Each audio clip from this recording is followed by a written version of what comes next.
So this is Ted Flood of Golden Skate, and I'm joined today now by Vincent Zhou, the 2017 World Junior Champion and the 2017 U.S. Figure Skating Silver Medalist. So thanks so much for chatting with us today. Of course, yeah. We're here in Colorado Springs at your training base, but you sort of skate both here and in California, correct? Yes, I spend most of my time here. When I can, I go back to California to train with Tammy. Okay, and what sort of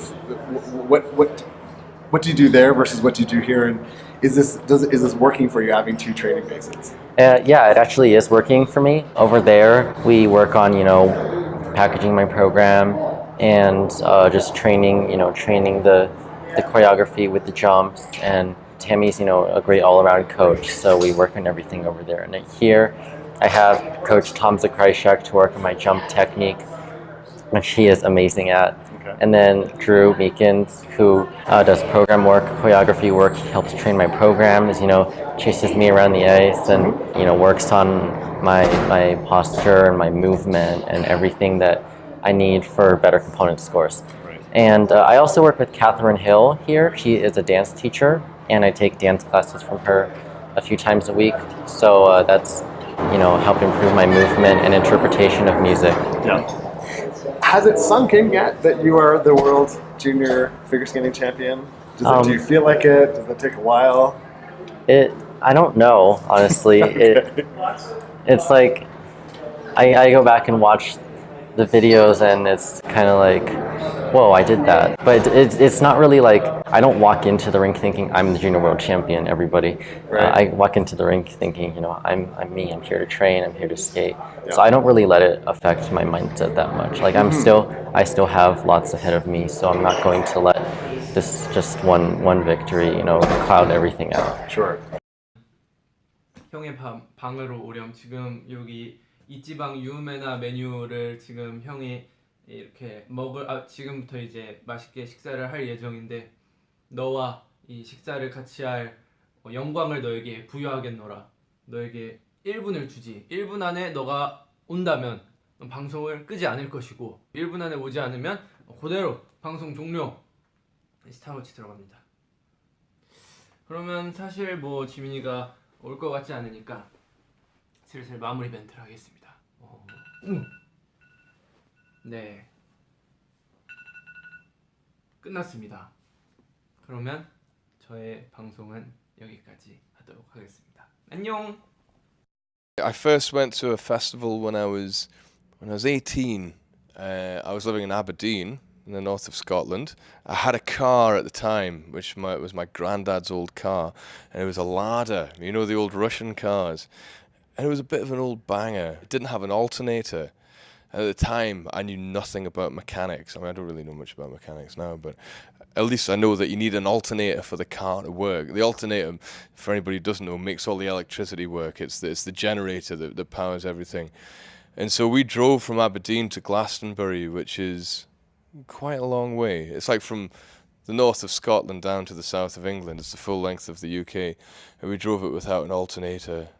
And we'd have to stop off at service stations every sort of 3 hours of driving or so, and then charge the bloody battery for... Anyway, it was a long and tortuous journey, and we camped, and that was the first time I ever camped at a festival. I like to have as little as possible in my mind before I go on stage. That's the worst thing. Like, if you're beside somebody and they're behaving like a prick and like they're putting sort of bad thoughts into your head. I think because when you go on stage, there shouldn't be anything in your mind apart from the performance and the audience and the sensation that you're going through when you're there. Because if you have something else in your head, it's a distraction and it's drawing you away from the thing that you should be doing. And you become focused on what you're doing. Not over-focused, you don't overthink about it, but you become calm. And then when you become calm as you walk up those steps and you hear the sound of the audience change and you become overwhelmed by this sensation which is like nothing else you've ever felt before. I remember when I think the second or third time we went to New York, David Bowie came to one of our shows, and that really freaked me out. And then the next time we played, he brought Lou Reed along, and that freaked me out completely.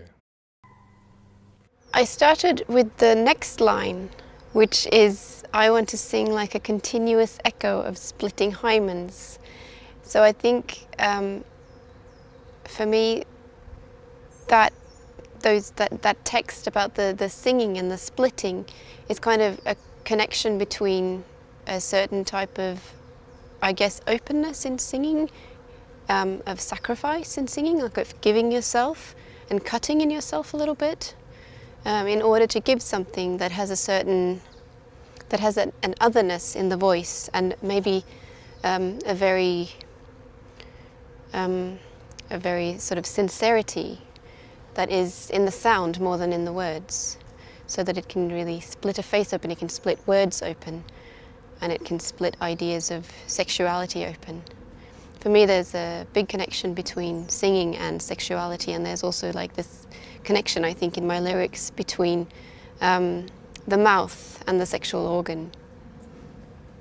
So experiences are, and I think that is partly why we're so interested in listening to music as well, because it's so much a part of our identity and our own openness to music and to.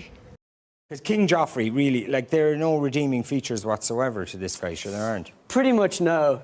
I mean, I suppose I'd like to try and defend him in any way possible, but I'd have a pretty hard job of doing it. I suppose he's simply the kind of product of his context and of his family. And I love that you've gone with the social worker argument. It's his upbringing, basically. Well, it's kind of like nature versus nurture argument, but in terms of redeemable qualities, there wouldn't be many. No, there wouldn't. and you've just shot season 4 now.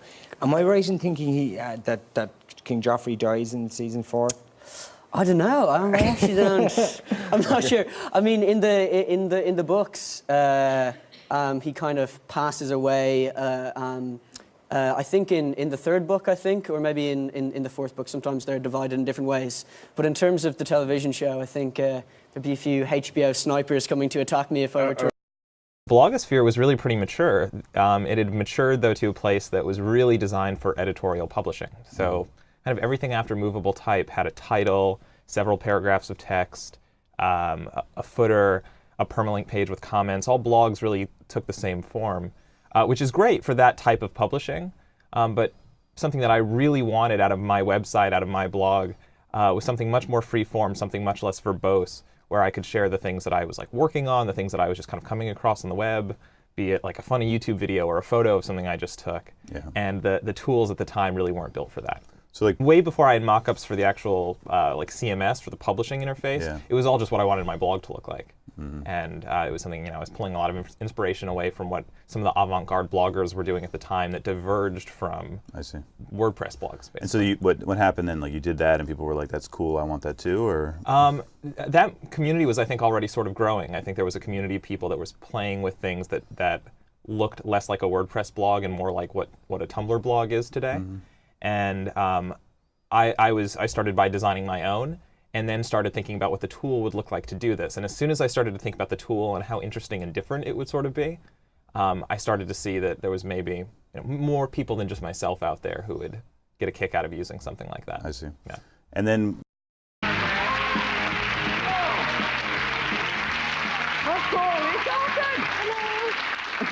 Isn't that just the coolest thing?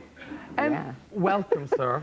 Oh, thank you. Thank you so for having me. Here. It's brilliant, brilliant. And first of all, I have to say congratulations on your reviews for your West End debut. Oh, thank you. For Madame the Madame Melville reviews, they've been really good. Yeah, no, could have been a lot worse. I'll tell you that. It was very good. I was expecting to be roasted out there just because I'm an American, but it all went well. I mean, why did you do it? Because it was a really exposing thing to do, wasn't it? No, it was a good script, good people. Got to work with Irene Jacob. Irene Jacob. Very sexy French actress. So there you go. She is a bit. Even I noticed. Well, yeah. That'll be on the poster. Even some poof noticed she was attractive. Is this the first play you've ever done? At this level, yeah. I've done some off-Broadway stuff in New York, small kind of things, but this is like, 6 months in a foreign country, kind of every day. It's like deja vu every day, doing the same thing, so. And how do you fill your days? Sleeping. I don't know. I'm actually a pretty dull person when you get down to it. What a great booking this was. Oh, yes. Kind of a fantastic death. Tell them how you died. Oh, I get stung to death by bees. That was fun. Real bees? No, real bees. They made sure I wasn't like allergic to them or anything like that, and they put this bee stuff on my fingers, something that like attracts bees to you or something. And so basically they just released thousands of bees, and they just had me do this. And they just like, don't worry, they're not going to go after you. They're just going after your fingers. I'm like, okay. So it's like this. It's just this stuff that like smells like the Queen or something like that. So they're all like attracted to it. Bangladesh, something like that. You know, I guess Harrison did something like, you know, raise more than Australia did anyway. Yes, but then again, what does somebody... I don't know, it's a nasty thing to say. Well, it sounds nasty, but, you know, I mean, he's from Liverpool, and what can he really do in Bangladesh? You know, there's a lot of poverty in Liverpool as well. You don't think he gives a damn about Liverpool, yeah? Well, you know, you can't say he doesn't give a damn, but I think that if one wants to help anything, you know, you start in your own backyard. You work there where you have some idea of the problems. Does Zeppelin do any charity concerts like that at all? No. Charity concerts. Well, I guess Which charity do you do it for? Or do you just pick one out of a list? How does the money get used? You know, charity organisations can sometimes be a little strange in how they think they can solve the problem or help solve the problem. And sometimes you may not agree with the way, you know, they may not know the real nature of the problem. And you can just give them a whole load of money and they'll just go and waste it. You know. Sure.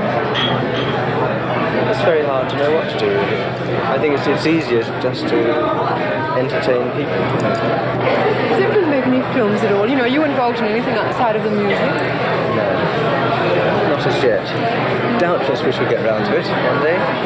But it just needs, again, you know, it can't just be done like a quick film leaping about on the stage or anything like that. You know, if we're going to do a film or we're going to do a television show or anything like that, it has to be done properly with a lot of thought, a lot of time. We don't really have the time, you know.